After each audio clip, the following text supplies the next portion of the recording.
Guys, good morning. कैसे हैं आप सभी? आई होप आप सभी बहुत अच्छे होंगे। और टाइम हो रहा है सुबह के 4:45 यानी कि पौने 5 बजे आपका हमारे चैनल में स्वागत है।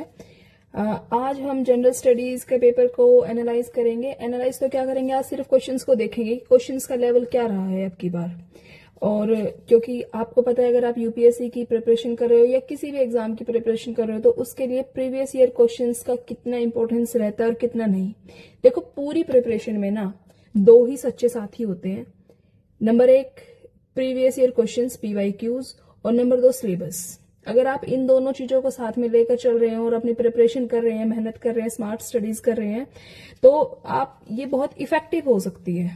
ठीक है, और इफेक्टिव होती है, हो सकती तो क्या है, होती है, 100% होती है। तो वीडियो में एंड तक जरूर बने रहे।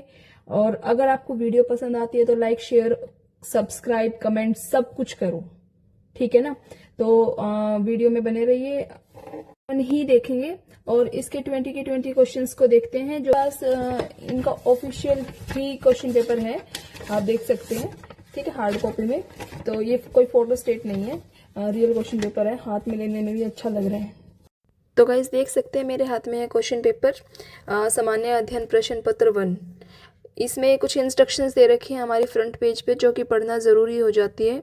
ये हिंदी में भी होती है और इंग्लिश में भी होती है, सेम ही होती है, लेकिन पढ़ना ज़रूरी हो जाता है। ये 250 नंबर का पेपर होता है हमारा, 3 घंटे में इसको हमें करना होता है। और इसमें इंस्ट्रक्शंस जैसे दी गई हैं कि 20 प्रश्न दिए गए हैं, जो कि हिंदी और इंग्लिश दोनों में छपे हुए हैं। सभी प्रश्न अनिवार्य हैं। इंस्ट्रक्शंस को देखा, इंस्ट्रक्शंस वाले पेज को देखा, जिसमें लिखा हुआ था कि भाई 20 क्वेश्चंस दिए गए हैं हमारे, जो हिंदी और इंग्लिश दोनों में छपे हुए हैं, सभी क्वेश्चंस अनिवार्य हैं।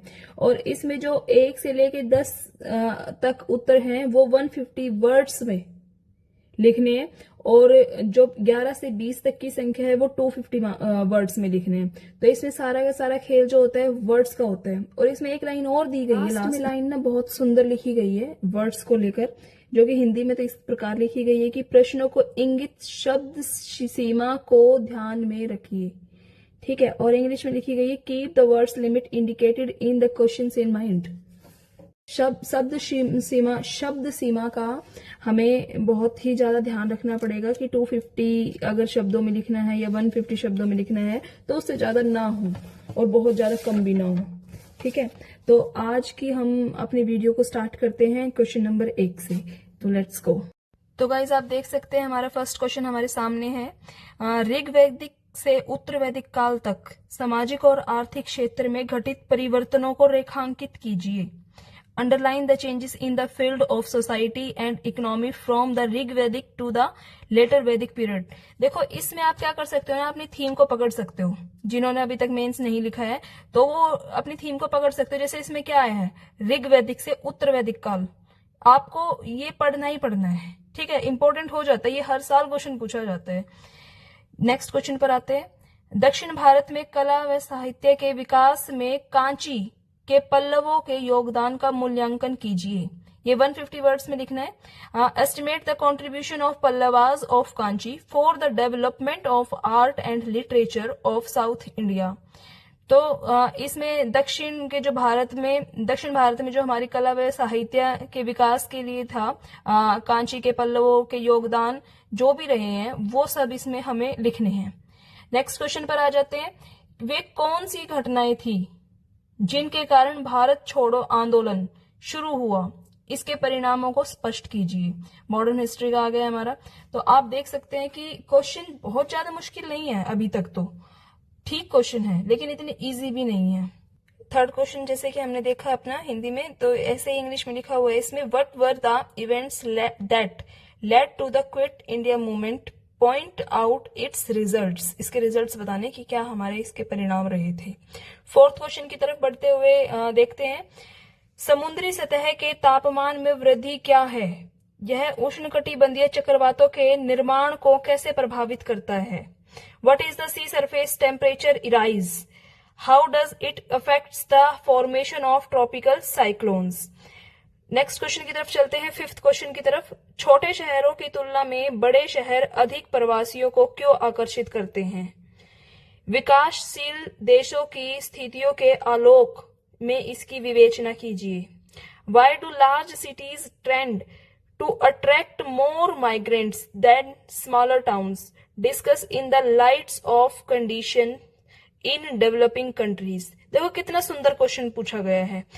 वैसे भी देखा जाए तो इंडिया के माइग्रेशन लेवल बहुत हाई है, सबसे ज्यादा ही है, ठीक है। तो क्यों अट्रैक्ट करती है, ऐसी कौन सी चीजें होती हैं जो बिग सिटीज अट्रैक्ट करती हैं स्मॉल सिटीज की तुलना में? देखिए, एक तो सबसे बड़ी बात तो जॉब के लिए जाया जाता है, ठीक है, डाइवर्सिटी बहुत ज्यादा हो जाती है, ठीक है। और एक ना सोर्सेज, हमारे सोर्सेज गांव में क्या होते हैं, लिमिटेड होते हैं, लेकिन शहर में क्या होते हैं, अनलिमिटेड सोर्सेज। बढ़ते हैं अपने नेक्स्ट क्वेश्चन की तरफ। बादल फटने की परिघटना क्या है, व्याख्या कीजिए। What is the phenomenon of cloud bursts, explain. सीधा क्वेश्चन पूछ ले, बादल फटने की परिघटना क्या है, उसकी व्याख्या करनी है। नेक्स्ट क्वेश्चन की तरफ जाते हैं। जनसंख्या के शीत, डेमोग्राफिक विंटर की अवधारणा क्या है, क्या यह दुनिया की ऐसी स्थिति की ओर अग्रसर है, विस्तार कीजिए। What is the concept of demographic winter, is the world moving towards such A situation, elaborate. इसमें एलोबरेट करना है। नेक्स्ट क्वेश्चन की तरफ चलते हैं, क्वेश्चन नंबर 8 की तरफ। लैंगिक समानता, लैंगिक निष्पक्षता एवं महिला सशक्तिकरण के बीच अंतर को स्पष्ट कीजिए। कार्यक्रम की परिकल्पना और कार्यान्वयन में लैंगिक सरोकारों को ध्यान में रखना क्यों महत्वपूर्ण है।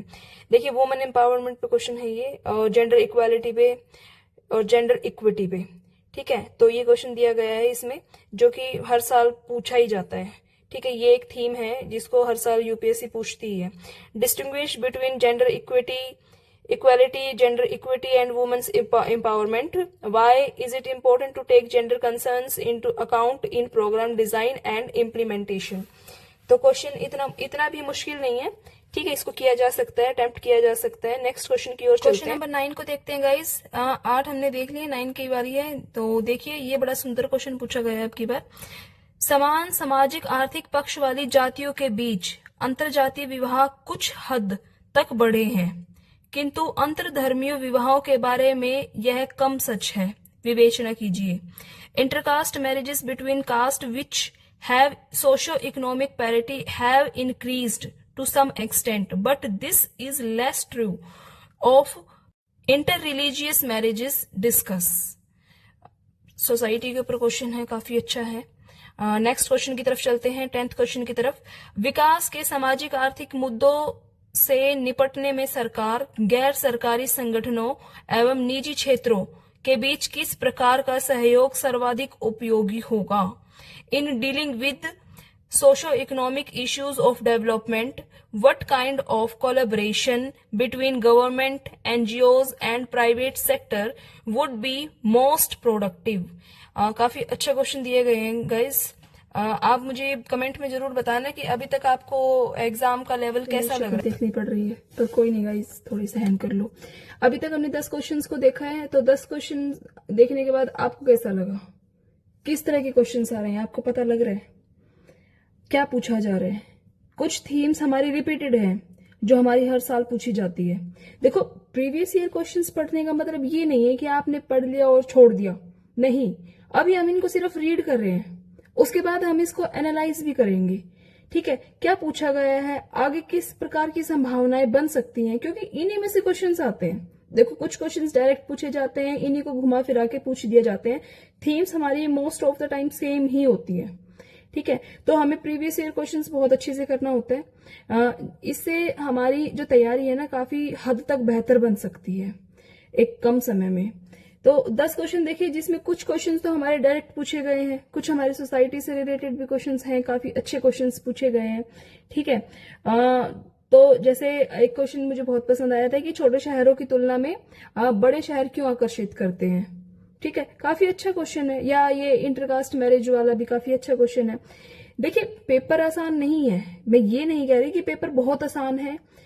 अभी हम एसी में बैठे हैं, ठीक है, एसी की हवा खा रहे हैं, एसी के सामने बैठे हुए हैं, तो हमें आसान लग रहा है। जो सॉल्व कर रहे हैं ना यहाँ बैठ के, उसको आसान लग रहा है। लेकिन का जो लेवल है वो ही स्टूडेंट बता सकता है जो उस एग्जामिनेशन हॉल में बैठा हुआ है, उस प्रेशर को झेलते हुए उन क्वेश्चंस को देख रहा है, सॉल्व कर रहा है, लिख रहा है, उतना लिख पा रहा है, उतने अच्छे से लिख पा रहा है कि जितना अच्छे से अपना बेस्ट दे पा रहा है, ठीक है ना। तो एग्जाम हम एसी के सामने बैठ के आसान बता देते हैं, पेपर तो बहुत आसान था भाई, बहुत आसान था, ऐसा कुछ नहीं होता। और पेपर बहुत मुश्किल भी नहीं होता। सारा का सारा खेल होता है आपके एक्सपीरियंस का, आपके आंसर राइटिंग का, आपकी मेहनत का, और उस प्रेशर को झेलना जो एग्जामिनेशन हॉल में होता है ना, उस प्रेशर को झेलना, क्योंकि वो बहुत बहुत ज्यादा हो जाता है। एक स्टूडेंट ही उस चीज को समझ पाता है जो उस एग्जामिनेशन हॉल में बैठा हुआ है, ठीक है। और कोई अगर बाहर का कोई इंसान है, उसके हाथ में, मेरे हाथ में क्वेश्चन पेपर थमा दिया गया है कि ये लो क्वेश्चन पेपर, मैं तो इसको देखकर आसान ही बताऊंगी ना कि आसान है भाई, बहुत आसान पेपर है, इतना आसान तो बस कभी था ही नहीं, इससे आसान क्वेश्चन हो ही नहीं सकता, यही ना। लेकिन वो स्टूडेंट जो वहां बैठा हुआ है एग्जामिनेशन हॉल में, उसको ही तो पता है ना।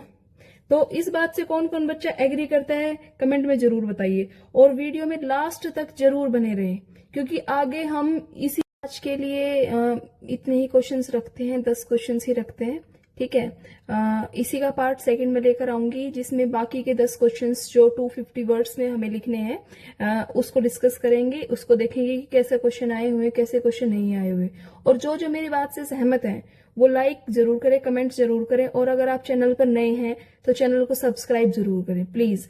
आपके सपोर्ट की बहुत ज्यादा जरूरत है गाइज, अभी नया चैनल है तो सब्सक्राइब जरूर करें, जरूर, ठीक है, आपसे रिक्वेस्ट है। और बने रहिए हमारे चैनल में ऐसे ही और वीडियोस के साथ। इसका सेकंड पार्ट हम बहुत जल्द लेकर आएंगे, मे बी कल ही लेकर आए इसका सेकंड पार्ट। और ऐसे जो कि हमारा परसों हुआ था, तो ऐसे को भी हम डिस्कस करेंगे, ऐसे को भी देखेंगे। मेरे हाथ में क्वेश्चन पेपर था ऐसे का भी, ऐसे काफी अच्छे आए हुए हैं, नो डाउट, ऐसे बहुत अच्छे आए हुए हैं, काफी इजी हैं, करने के लायक हैं। पिछली बार की तरह नहीं कि कुछ भी पूछ लिया, अब की बार काफी अच्छे हैं। तो चैनल पे बने रहिए, हमेशा अपना सपोर्ट कीजिए, ठीक है, प्यार दीजिए, लाइक कीजिए, शेयर कीजिए, सब्सक्राइब कीजिए। बाय अगेन, गुड मॉर्निंग, वैसे भी गुड मॉर्निंग ही हो रही है अभी, ठीक है। 5:25 के आसपास टाइम हो रखा है, देख सकते हो घड़ी में, ठीक है। तो ठीक है guys, bye bye bye bye bye.